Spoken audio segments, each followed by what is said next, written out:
Ryan, thank you for joining us on the Sprit Farm podcast. It's good to see you, man. Yeah, it's great to be here. It's a real honor and pleasure to just be with you and be with this kind of community of people. Love it. Dude, you're in the back house of your house. Yeah, I've got a little back house on this I've got an old mid-century modern home. It's got a little back house, and it's been kind of my studio, my wood shop, and now it's kind of my office. It's been really handy during kind of the COVID season to be parked out here. Yeah. Dude, my wife and I are big fans of the mid-century modern vibe. She especially, and I've bought in all the way, love it. And that's one of the nice things about living in the Phoenix area, the desert. I mean, Yeah. Frank Lloyd Wright Central. Absolutely. Yeah, you would love my house. An old from the 40s, an architect designed it for himself. He he was really influenced by some folks out in LA, and it's a really unique looking house. Everybody that goes by it thinks it's either a sushi house or I mean, it's a cool. We really lucked out. It's a And great place. where in Texas are you? So I am right outside of Dallas. I mean, I'm in Dallas, in a neighborhood called Lakewood. It's just you probably 4, 5 miles east of kind of downtown Dallas. Are you one of those guys? Because you grew up in Texas, right? Yeah, actually, I was born in Huntington Beach, where you used to be, and then yeah, pretty much grew up in Texas since second grade. So if I need to be a Californian, I can claim it. You can If, claim it. if I need to be a Texan, I claim that probably a little more often. When you go back to California, do you surf? Yeah, well, I wouldn't call it surfing. I get in the water and get just pounded. I wish I had the time and obviously location to really learn surfing. It's one of those things that looks so effortlessly, but it is one of the most difficult sports out there. Yeah. Yeah, you know what? There's something about like moving away from the beach that makes you nostalgic about I wish I would have surfed. When I was there, I was like, "No, I play volleyball, I write books, I have enough stuff going on with 3 kids. I just never learned to do it. I never cared enough." But then you move away and you're like, "Oh, I really should have surfed." Yeah, you should have. Living in Surf City, USA for Well, we whatever. got waves here in Texas now, some of the best man-made waves. There's one down in Waco, and Austin has one, and the pros are out here surfing. So I've got buddies that said I need to just go learn on some of these waves that are a lot easier. Yeah. And did you go? I mean, you mentioned Waco. You went to Baylor, yeah? I did not. I went to Texas A&M. Oh, you went to Uh, A&M. That's right. yeah. That's right. But are you buddies with Chip who went to Yeah, so Baylor? Chip Gaines and I went to high school That together, was and high so school. yeah, so it's still weird to see someone so famous and on every magazine cover, and you're like, that's Chip, like that's just Chip. But he is every bit. He's a very sincere guy. Like the guy you see on the screen is exactly kind of who he was in high school, and man, super excited for him and just the incredible success they've had. He's They've a just great. killed it. It's unreal what they've done. It's just an unbelievable, like two authentic people creating a brand that just the everyday American just gravitates to. It's yeah, mind blowing, really. But Yeah. Okay, what I want yep. to get into with you is you're a creative genius in your own right, and I want to talk about how you manage your worlds. You're a husband and a dad, and you take those things very seriously. You are an architect by training and by profession, and you still do that full time. That's your primary gig, Yeah. and you have a side hustle that's maybe not the way that a lot of people think about a side hustle. You're an inventor. You go into Right. this back house and you create stuff that didn't exist before, and Yep. you bring it out of thin air and bring it into the world. One of those things is you've done a couple of whiskey glasses, one called the Wedge, and another one that the cigar fits into that I have purchased, Yeah. and those things are awesome. We'll maybe even throw them up for the people that are Yeah. watching. I have one up here, Oh, but you yeah. have it. You have it. Do you have it in reachable? Here's the box for Oh, nice. that's the Yes, whiskey wedge, the Wedge. and then the cigar glass There it is. as this kind of product. It, very simple. Yeah, no, I'd love to jump in So and tell I more. want to talk about like how you manage and do all three of those. But let's start with what you're doing right now in your architect career, because you're doing something really special, and I just would love for you to share about that for a moment. Yeah, so right now, so I work for a pretty big kind of what they call multidisciplinary firm. We do architects and engineering, and I've been working. My career has been in a pretty wide lens of kind of signature bridges and transit stations and master planning communities. But the past probably 5 years, I've been working on the master plan for really redeveloping the future of Arlington National Cemetery out in D.C., Virginia, and so I'm now kind of almost finishing the final design, and we're expanding it south. It's called the Southern Expansion. So it'll be enveloping the Air Force, National Air Force Memorial, and pretty coming close to the Pentagon. Huh. And it's a massive project. It's the biggest expansion they've done. And so, It's the biggest yeah, expansion that your company has done or that the cemetery has the done? cemetery. And you can imagine a cemetery is so interesting to work on because it's unlike other parts. When you're designing a city or redeveloping a city, you're usually just wiping something out and rebuilding it or expanding it. Here, like you don't touch what's been done, and so what you have is this for 200 years this kind of experiment, expanding and growing, all the while trying to kind of maintain this kind of the nature and character of this, this sacred place for our country. Yeah. And so it's been an incredible kind of high honor. It's like as an experiment, it's like how do we take 200 years of what's worked well and what hasn't worked well, and really create what might be kind of the final chapter for this kind of sacred place. So So take us yeah, a little bit on that journey, like not intellectually, but also emotionally and spiritually. Like, what has that yeah, journey been as you've kind of gone into this space? it's both from a designer. It's a fascinating landscape. We call it the Arlington Effect. To anyone who's been there or seen images, it's this very iconic grid of just perfect grid of white marble headstones, Huh. but they're draped along a topography that's kind of rolling, and then the landscape, the trees out there aren't really formalized like you might imagine. They're fairly organic in the way they lay out, and so it's this incredible juxtaposition of this ordered grid and this natural terrain and topography and landscape. And so the challenge is how do we kind of recreate that character as we're really taking old highway areas and trying to recreate the terrain, recreate the landscape. Um, Huh. and so, yeah, there's so many just layers of meaning, so many layers of just when you're creating tens of thousands of burial spaces and trying to always remember about that single, it's really about that single plot and that family that's going to be there. The history behind it, it's Yeah. just, yeah, it's just an incredible kind of honor to work on, and an Yeah. incredible kind of design problem. Yeah. What's been the Yeah, most helpful in solving those problems? Have you visited? Have you talked with families who have family members buried there? Have you found yourself going kind of deeper into American history and nostalgia? Like what do you think? a little bit. I mean, I haven't gone too deep into the history. I mean, you can't avoid history out in DC.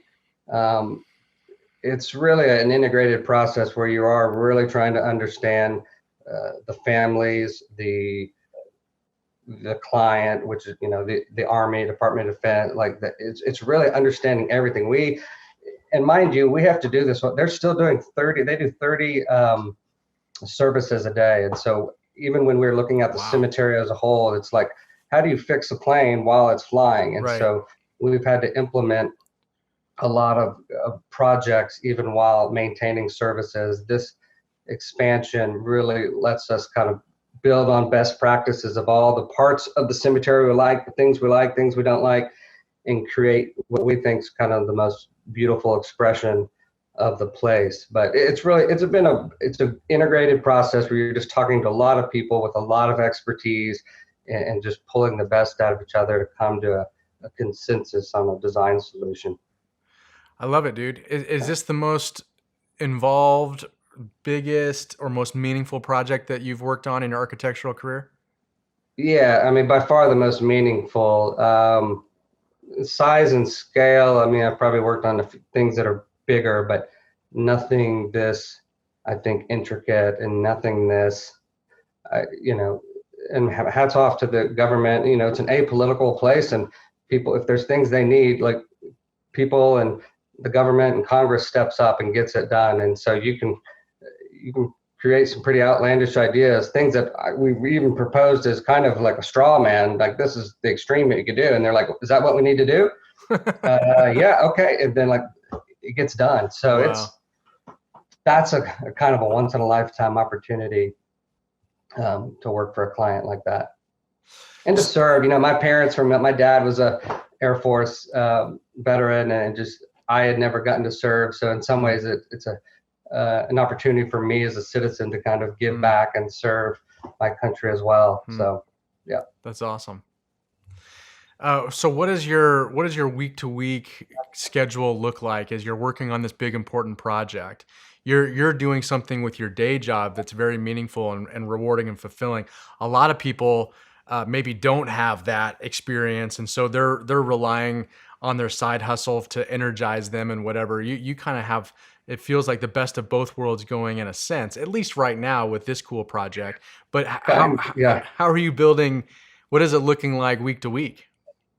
yeah. I mean, week to week is different. So the side hustle, if I back, was really born out. To be honest, it was just out of necessity. When my wife 7 years ago, you know, we were blessed to have a child. She wanted to stay home and be with the kids, and I was like, okay. And I had to, you know, financially, I had to figure out how to replace her salary. And so it wasn't really just following a passion. It was like, I literally have to find out a way to make more money. And then I was kind of capped out in this salary kind of role in a job that I still liked, but it just financially wasn't able to provide enough for the full family.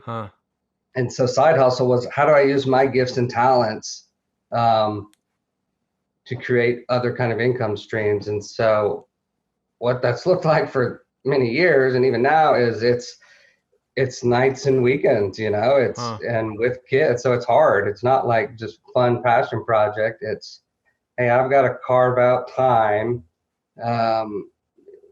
when that's best for myself and the family, and put, you know, focused energy into pushing some of these inventions along. So it hasn't been easy, and it's just kind of ebbs and flows with wherever I'm at on a new idea and how I'm moving that forward. Yeah.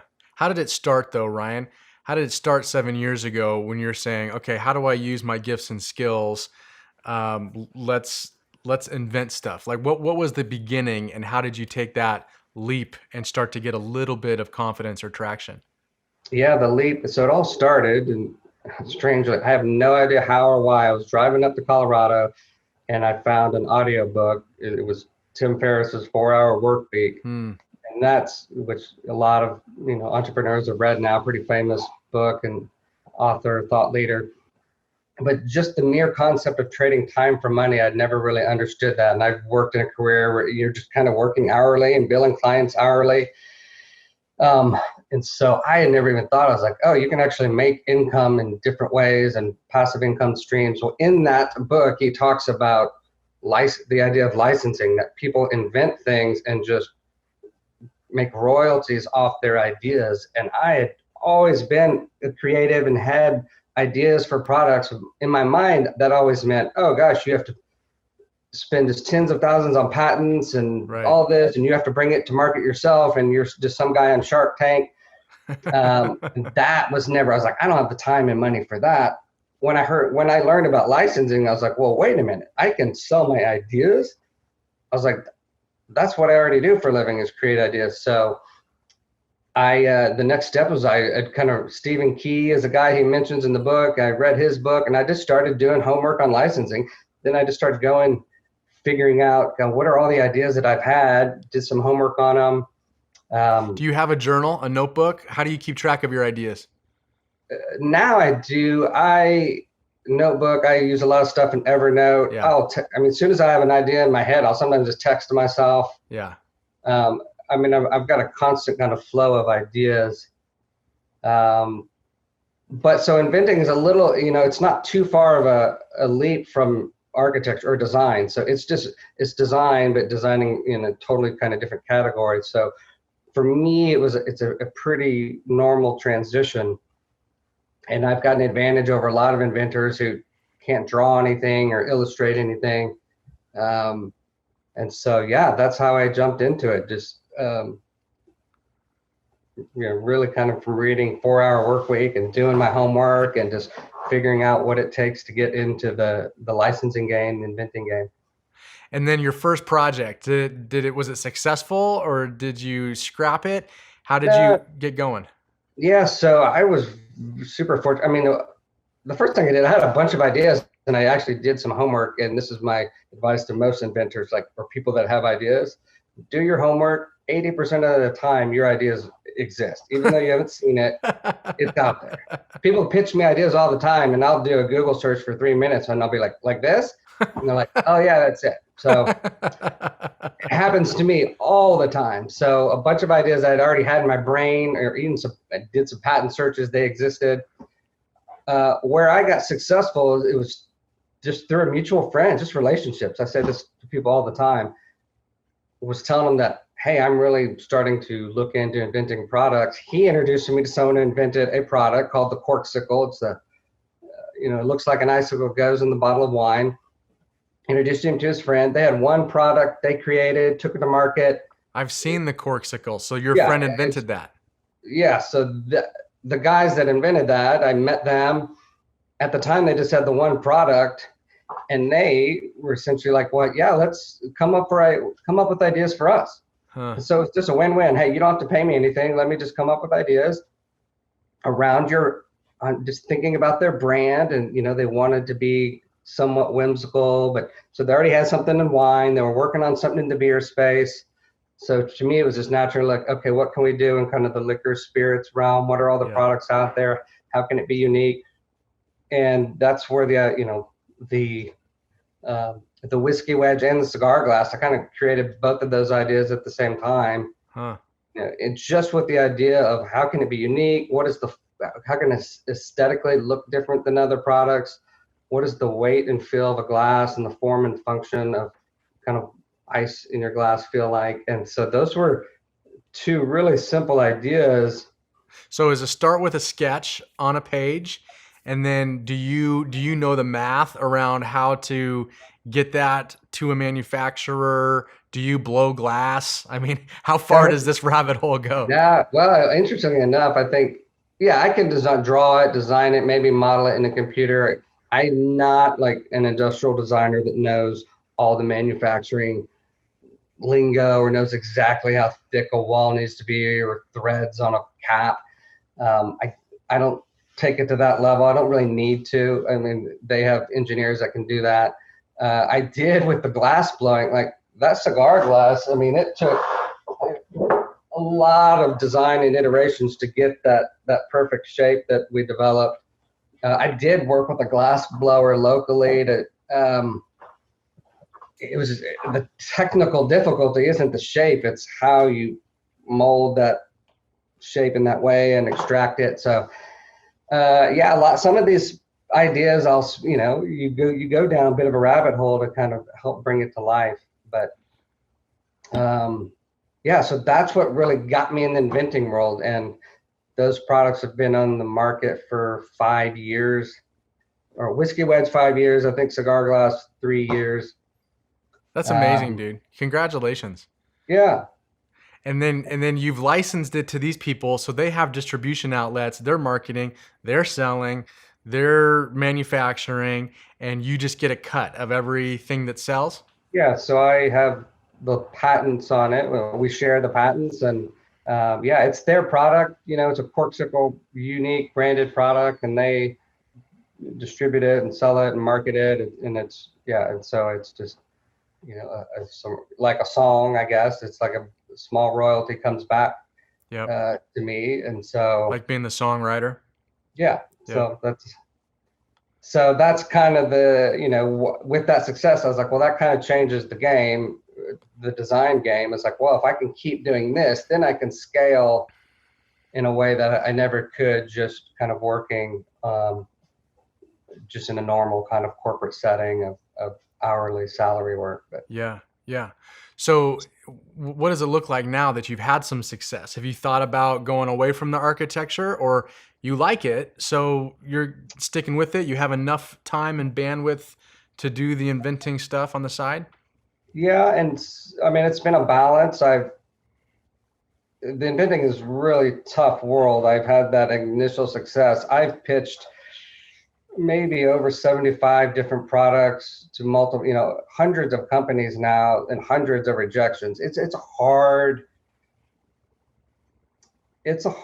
kind of business to really, you either have to do one of two things. Either you have your own niche, like if you just do toys, all you do is toys, toys, everyone in the toy world, and you can really focus on that.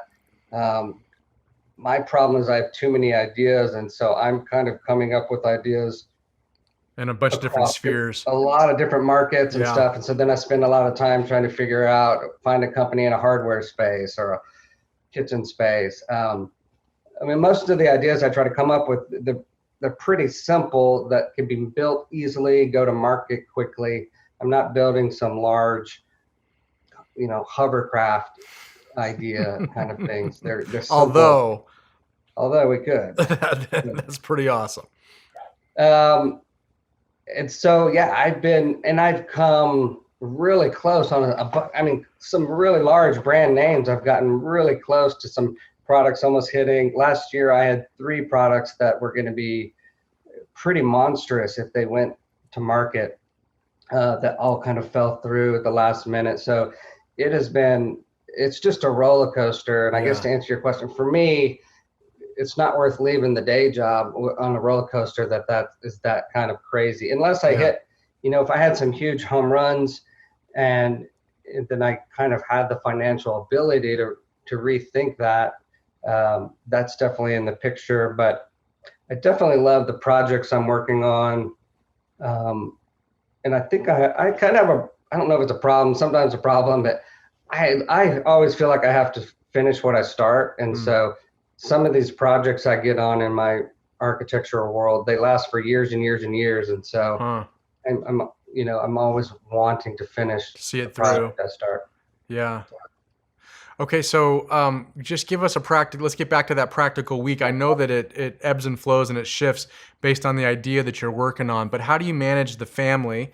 I want to talk about whether or not you kind of interject some creativity and stoke that creativity in your kids in a minute. Yeah. But first, just how do you manage it? Like going out there to the back house in the early mornings, or you said nights and weekends. But is your wife cool with that?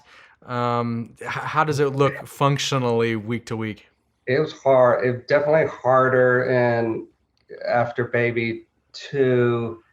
I mean, the early seasons of the baby and the infant are just so tough. And tough volleyball stopped for me after baby number 2.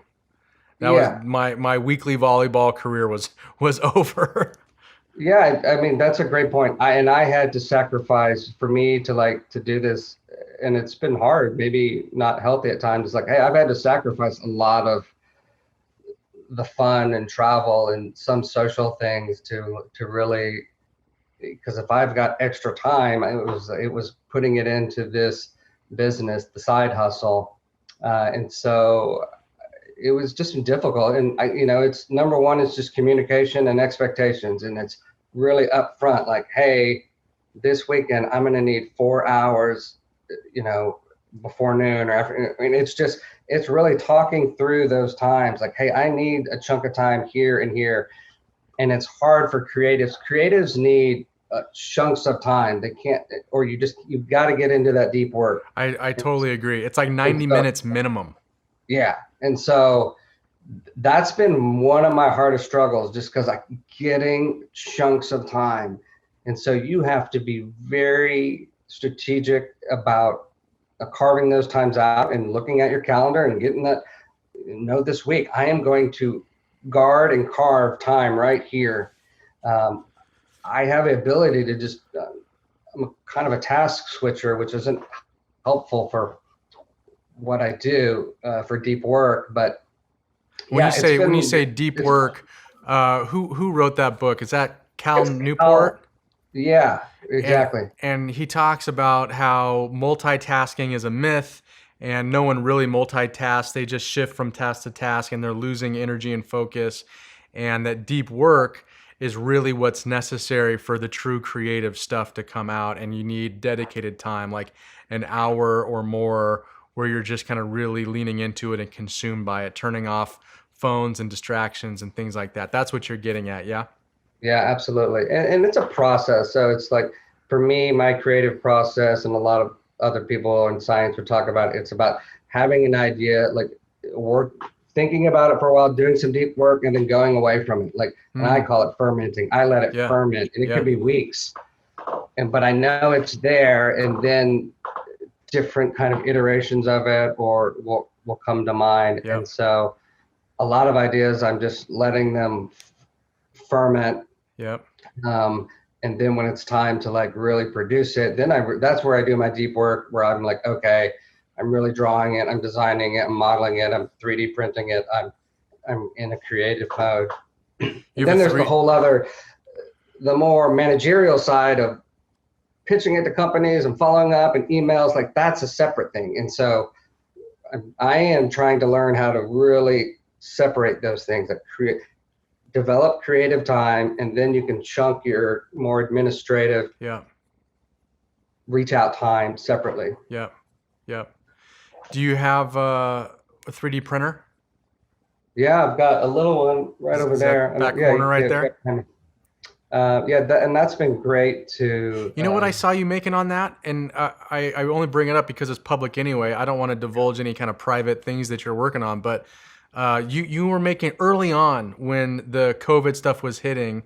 I saw you making masks, and Yeah, I just saw some other high school kid, like right in those first couple weeks when it was hitting, and I got connected to a lot of people in the medical community, just even in my neighborhood, and I saw somebody was doing. I mean, I just downloaded a file. Like, you can just download this file and print the frame and buy some plastic, and so I was printing as many as I could. They don't come off the printer real fast, and so how long did they take to print? I was printing. I mean, it probably took 6 hours. To do So one? yeah, so I could do a handful a day. Uh-huh. And then you would Uh, take them to the hospital? I was taking them to friends. No, I mean, I had more people asking than I could give them. People say, "Oh, my daughter's a nurse," and so and so Yeah, and so and so, and I was just giving them away as fast as I could make them, yeah, yeah. which was pretty crazy. Even now it seems crazy that you couldn't even get a mask back then. I know, But I know. yeah, So do your kids come in there and ask you to make stuff for them on the 3D printer? they haven't done the printer. So I guess the other side of my art or my design world is just kind of fine art. And so what started off, I was just doing a lot of paintings for myself, for a home. Then people saw them, and then people started commissioning and buying them, and then some galleries wanted some of my stuff. So the creative, my kids, or my oldest, is very into art and it loves to craft and create, loves painting, and my stuff's very kind of abstract, And is she 7 now? expressionist.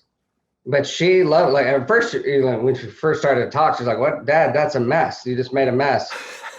And but she's gotten to, and she has her own style. I mean, she's phenomenal. I mean, she's legitimately talented, Huh. and I'm hoping it's not just because she's my own daughter, but so I can only think she just has seen me be creative Yeah, and loves it.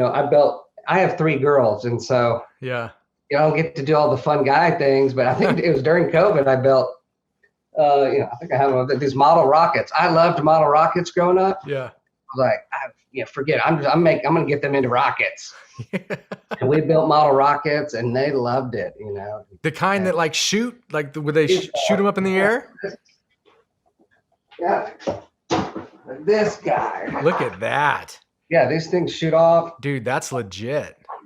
Uh, so they loved it. You know, they loved building them. They loved decorating them and launching them. And yeah, and so she wants to be an engineer and an artist. And then I think the other girls feed off her because they're just really crafty. Yeah. My wife's pretty crafty. And so they love building things and just inventing. So I've taught her now, and this is what the inventor in the patenting world, patents, they often use the language, what problem are you solving? Yeah.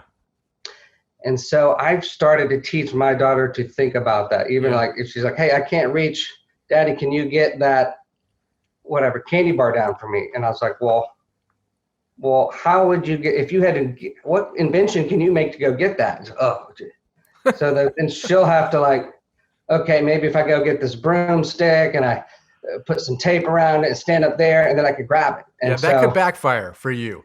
It could backfire, but I'm trying to teach her to like, hey, a problem is is something to be solved. Absolutely. I mean, that's the essence of business. That's the essence of business, period, is that absolutely. You're solving problems. And a lot of times that involves invention. A lot of times that involves building a better mousetrap. A lot of times that involves coming at something from a slightly different angle. But yeah, I mean, that's it. You see a problem, offer a solution, and if it works for actual humans, you have a business. Yeah, I mean, because you're right. It's much easier to just do something for our kids or solve it for them, or hand it to them, or this. And I'm really trying to be deliberate about them trying to like understand the problem and solve it. And I think that'll pay huge dividends. I love it. Is that one of the primary things that you're intentional about on a regular basis with your kids? Is there anything else that pops for you in terms of helping them become creative humans? Yeah, I think, I mean, they're kind of doing it on their own, and each of my three girls are very different. Yeah. And I'm just trying to love them well and just kind of meet them where they're at.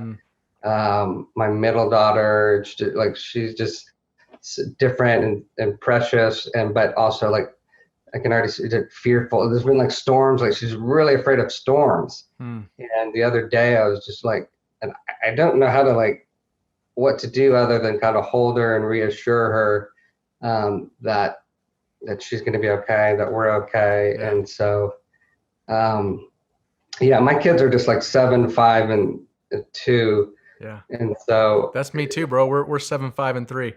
Right. Yeah. So, yeah, I can't imagine, when these are teenagers, it's going to be a different ball game. I might have nothing to offer.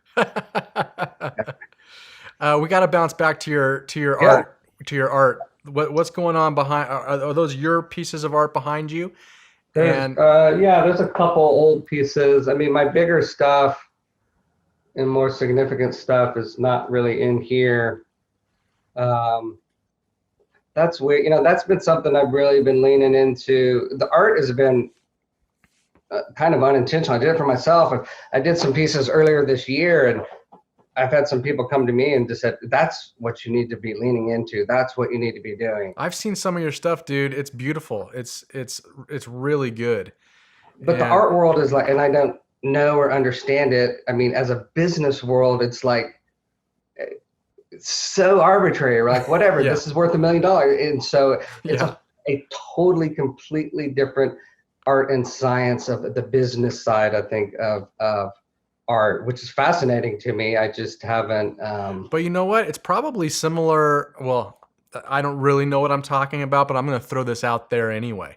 It's probably similar to how you got started in success in your inventing, is that it's a few relationships, right? Oh, it's all relationships. Just a couple of gatekeepers that you build a relationship with. Something pops for someone that they know, and then all of a sudden you got a run of art.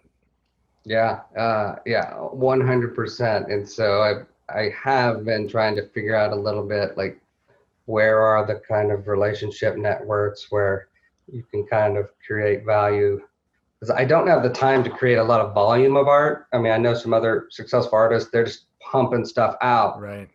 And so I want to be a little more intentional about Yeah. the few pieces and Yeah. unique pieces. And Okay, people that want to see your stuff, your art, your inventions, is there a place that they can go to see what Ryan Bricker is creating? yeah, rebrickerstudio.com is kind of is RE Bricker Studio is the company R.E. Bricker Studio. studio. Yeah. And the art, there's kind of a portfolio, well, my screen, of artwork on there as well.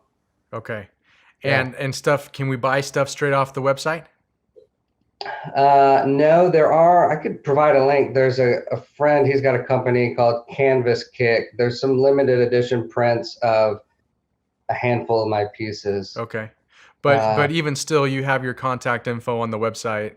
Sure. Yeah. Yeah. And then your Instagram handle, you throw stuff up there. Yeah, Ryan, and that's just Ryan E. Bricker is my Instagram. Yeah. Love it. So on there, yeah. Dude, well, I appreciate you doing this and taking the time. I'm inspired by how you continue to push yourself to bring creative stuff into the world. That we have the DNA of the great creator, and you allow that to come through you, and you're bringing good stuff into the world, and then sometimes, like the mask, just doing it for free to serve people around you. I love it. I love that you're doing it as a side hustle too, because I think that a lot of people are nervous, or they use it as an excuse that they have to keep their day job or whatever, but you don't. You find a way, and you do creative, deep work in the margins while still being a great dad. So way to go. Thanks for being you. Thanks for sharing a little bit of how you function and a little bit of how your genius plays out with us. Grateful. Yeah, thank you. And yeah, I would just encourage anyone, like, yeah, you don't have to burn the boats and quit your job, all those things. Like, there are ways to step into the pond and just make small kind of incremental moves and see if a side hustle, or maybe it's even a different career, just to try it out or shadow someone, or there's ways to test things out. You don't have to like bet the boat on it. So yeah. Well, thanks, Ryan. Yeah. Appreciate your friendship, and we'll keep looking for the art, for the inventions as they keep rolling out. Awesome. Thanks, guys. Appreciate it. All right, buddy.